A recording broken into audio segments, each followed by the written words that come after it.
Okay, this video is for the roll die with graphics assignment, and the instructions tell us to create a program that asks the user to press enter to roll a die on the screen, and the graphics window pops up with a randomly selected side of a die, so it's either 1, 2, 3, 4, 5, or 6, and so it shows them graphically what they've rolled.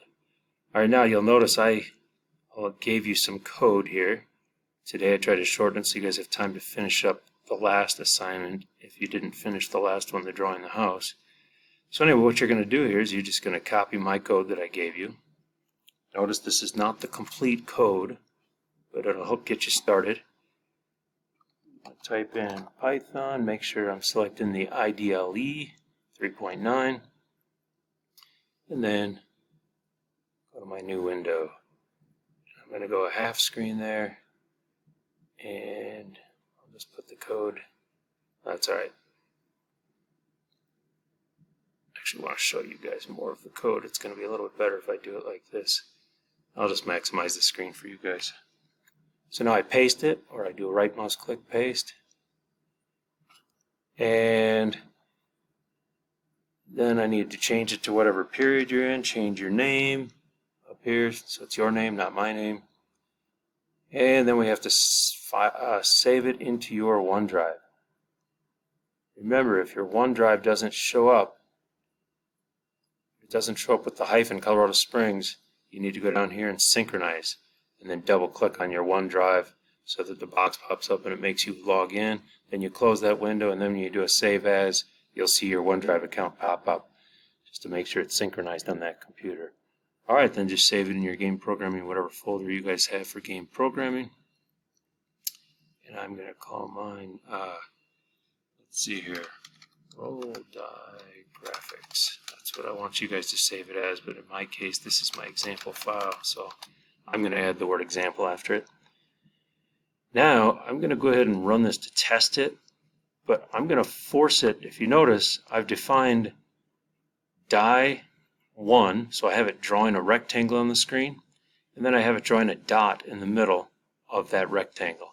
I made the rectangle color 255, 255, 255. That's the highest the number can go for red, green, blue. And the reason I did that was I wanted the background to be white. That's white. If it's all zeros, it's black. And then I made the circle, the dot, you can see I made it black. So I'm going to go ahead and run this, but I want it to force it to run this guy rather than randomly. See right here, die random. It picks 1 through 6.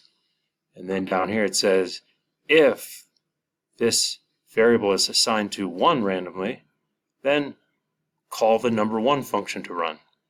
If the random number is a 2, then call the 2 function to run. So just a reminder with these functions, these don't do anything unless you call them to run. Like that's why when we did our define main for the house, we had to type in main up against the margin here, so it's out of the, it's not indented, it's not a component of the function. Anything indented is a component of that function. So I'm going to force it to test my die 1 and 2 that are on the screen. So I'm going to go random from 1 to 1, and now I'm going to run it. And hopefully it works. Oh, no module named graphics. Oh, I might not have saved it in the right folder. Let's make sure I saved it. Save as. Go back to my 5. Let's make sure. Game programming 1. Oh, I was supposed to put it in this folder, because this one has my graphics file. Alright, good. Now we should work. Press enter to roll the die. Now I had to click here on the screen to get my cursor to come up. Then I hit enter.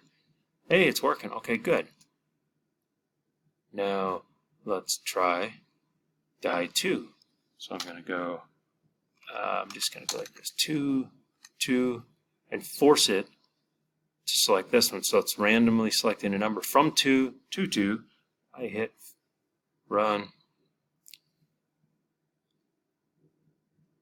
Press enter to roll a die. Yay, it's working. And now, just a quick reminder for coordinates, because I want you guys to have a visual. On my page here, my Schoology page, if you scroll down, you're going to see I just made a visual of the die number 1 to show you. 200 in the X direction, 200 in the Y direction. That's the center of that dot. The actual die, the white window that I'm making here, rectangle, starts from 100, 100, and it goes to 300, 300. So remember these variables, 100, 100, these X, Y coordinates, 300, 300, and then this one's 200, 200. Now watch, when we go look at our code, we're looking at rectangle from point 100, 100, that's the upper left corner, to the bottom right corner, 300, 300. That's the white rectangle that it's drawing, and then the black dot in the middle, center point 200, 200. Now I moved the dots.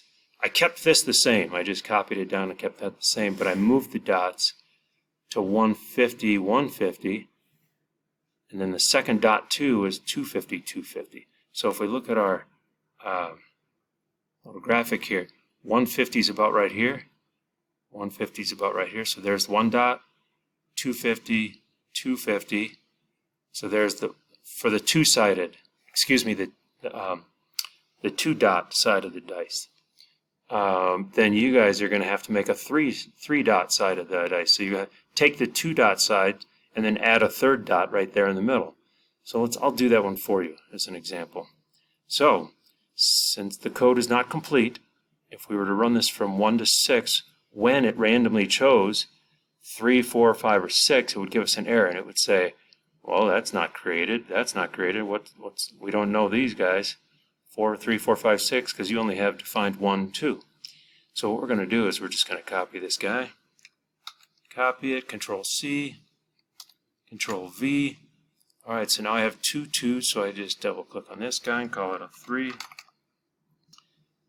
And all I have to do now is add one more dot, right?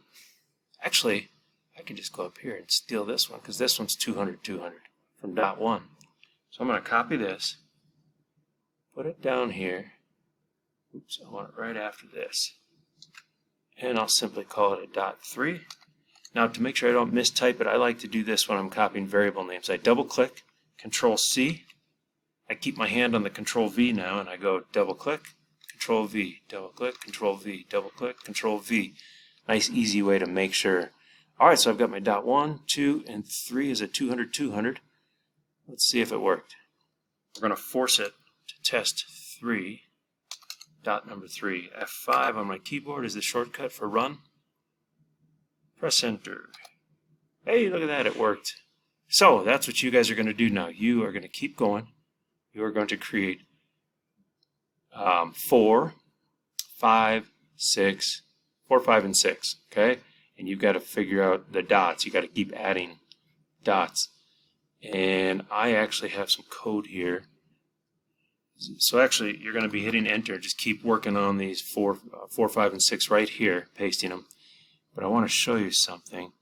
I've got some code open that's complete, and I'll simply show you. Oops, is that the right one?